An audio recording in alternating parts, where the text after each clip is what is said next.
어제 실종 소식을 전해드렸던 박원순 서울시장이 오늘 새벽 숨진 채 발견됐습니다. 9년 가까이 천만 서울을 이끌며 잠재적 대권 후보로 거론됐던 유력 정치인의 갑작스러운 죽음은 서울 시민은 물론 전 국민에게 큰 충격을 주고 있습니다.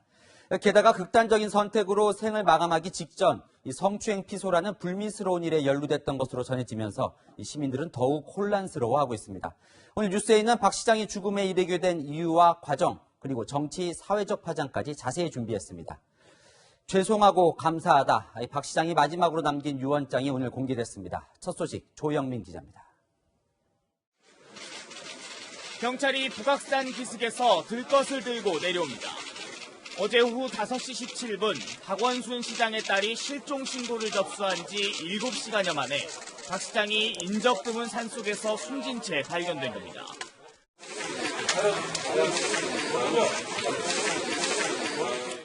박 시장을 찾기 위해 경찰과 소방대원 770여 명을 포함해 수색견과 드론까지 동원한 대대적인 수색 작업이 벌어졌습니다. 또 밤인데 또 오늘 달에 또 빛이 또 없어가지고 수색하는데 좀 어려움이 있었는데 그래도 임명구조견이 그래도 냄새를 맡고 가니까. 박 시장의 시신은 곧바로 서울대병원으로 옮겨졌습니다.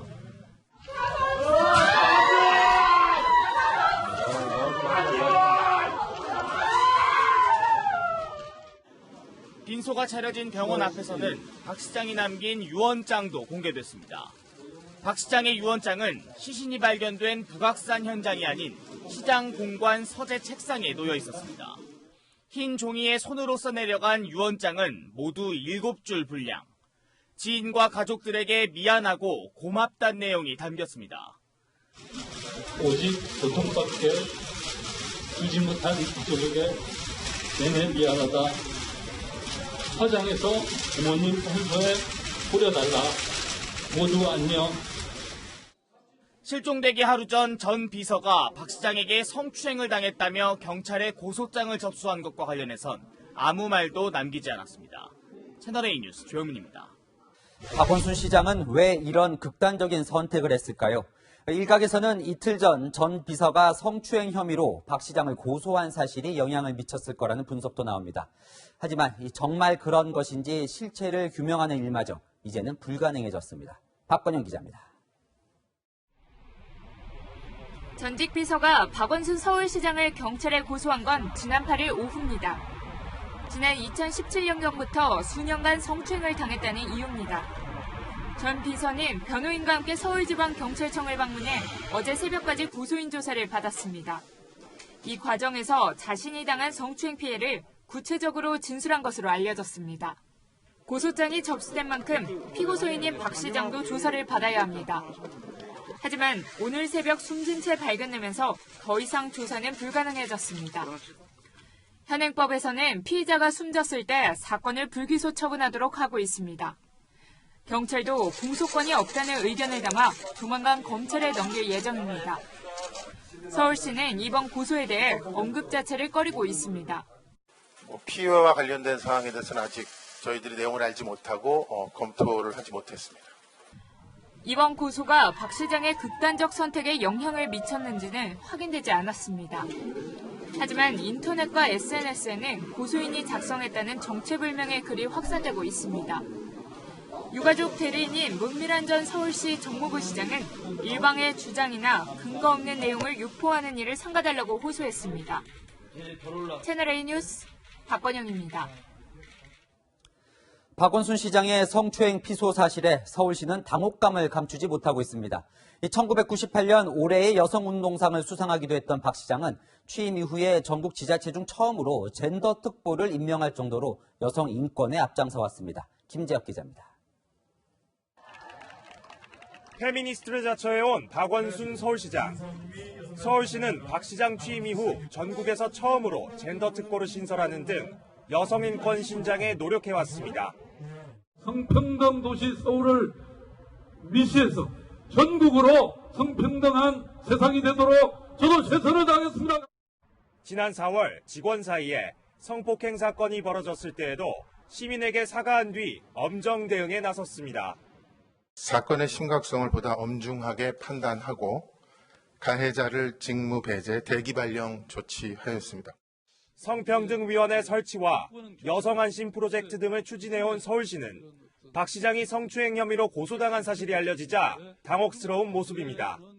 박 시장이 그제까지만 해도 서울형 그린 뉴딜 기자회견을 열정적으로 진행한 만큼 전혀 예상하지 못했다는 반응도 나왔습니다. 저희도 듣고서 솔직히 좀 거짓말인 것 같아가지고 몸이 좀 아프신가 보다.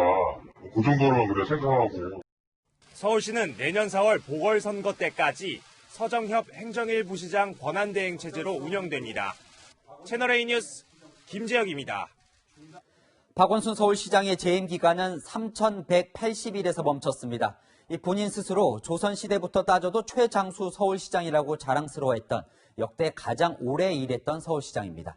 더 큰 꿈도 꾸었었지만 이제는 일장 춘몽이 됐습니다. 안보겸 기자가 그의 정치 인생을 짚어봤습니다. 박원순 서울시장은 독재 시절 권인숙 씨 성고문 사건, 서울대 우조교 성희롱 사건 등을 맡으며 인권 변호사로 이름을 알렸습니다. 이후 참여연대와 아름다운 재단, 희망 제작소 등에서 사회운동가로 활동했습니다. 돈이 없는 저희 시민단체가 회원들의 모금을 통해서 이런 광고를 내게 됐고요. 정치에 입문한 건 2011년 서울시장 재보선이었습니다. 당시 안철수 서울대 교수의 양보로 야권 단일 후보가 돼 당선됐습니다. 좋은 세상을, 새로운 세상을 만드는 일에 관심이 있었던 사람들이기 때문에 상식적으로 이해가 되기 힘든 이런 결론을 냈다고 저는 생각합니다. 2014년 재선에 성공하면서 민주당 대선 주자 중 한 명으로 부상했습니다. 2015년에는 메르스 사태 대응으로 대권 주자 선호도 1위에 오르기도 했습니다. 대선을 출마하시는 거죠? 이렇게 나라가 어려운데 저도 유력 정치인의 한 사람으로서 그런 고민이 왜 없겠냐. 하지만 당내 지지 기반은 탄탄하지 않았습니다. 박근혜 전 대통령 탄핵 이후 지난 2017년 치러진 대선 경선에서 민주당 후보에 도전했지만 지지율 저조로 중도 포기했습니다. 3선 최장수 서울시장이 되면서 다시 대권 꿈을 키운 박 시장. 우리가 지금 익숙했던 세상이 아니라 완전히 다른 새로운 세상을 만들겠다라고 하는 그런.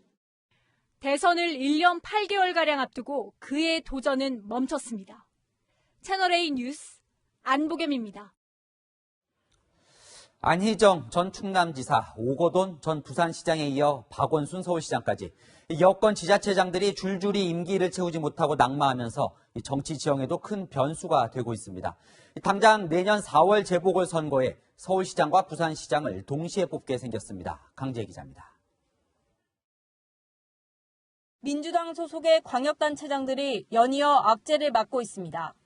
안희정 전 충남지사는 비서를 성폭행한 혐의로 실형이 확정됐고, 오거돈 전 부산시장은 직원을 성추행한 사실을 인정하며 스스로 자리에서 물러났습니다.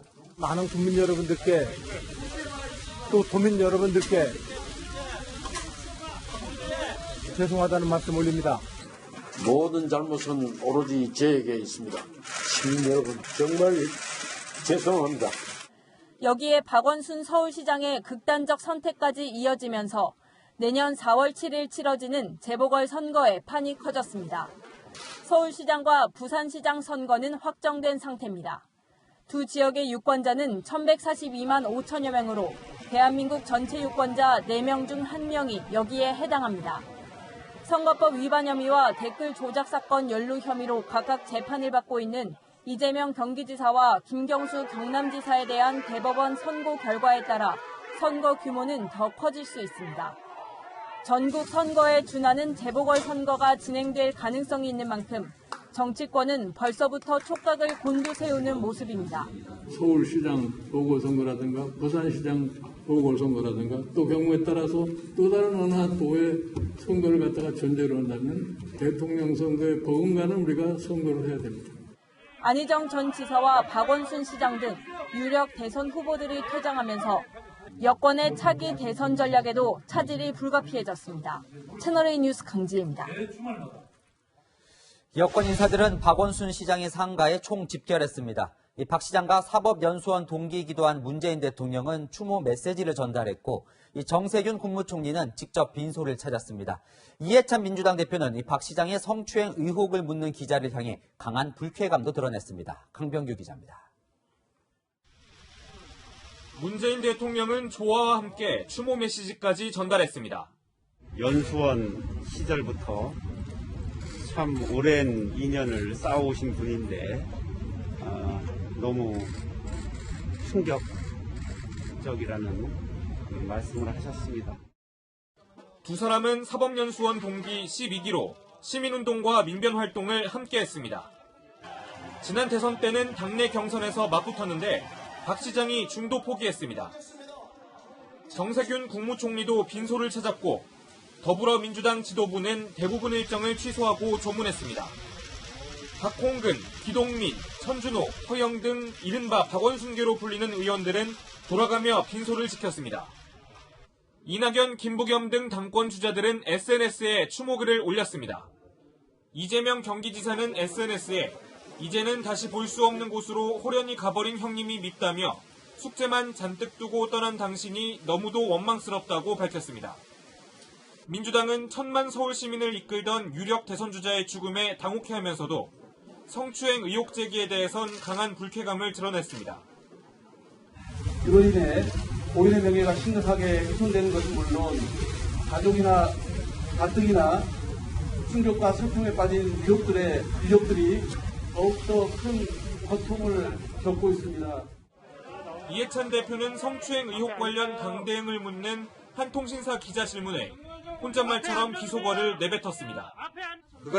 그런 걸 이 자리에서 예의라고 합니까? 그걸 최소한도 가질 게 있고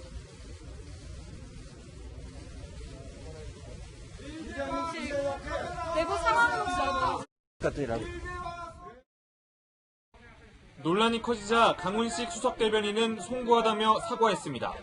천하레이 뉴스 강병규입니다. 이 서울시장의 갑작스러운 죽음에 충격도 파장도 큽니다. 정치부 강은하 기자와 짚어보겠습니다.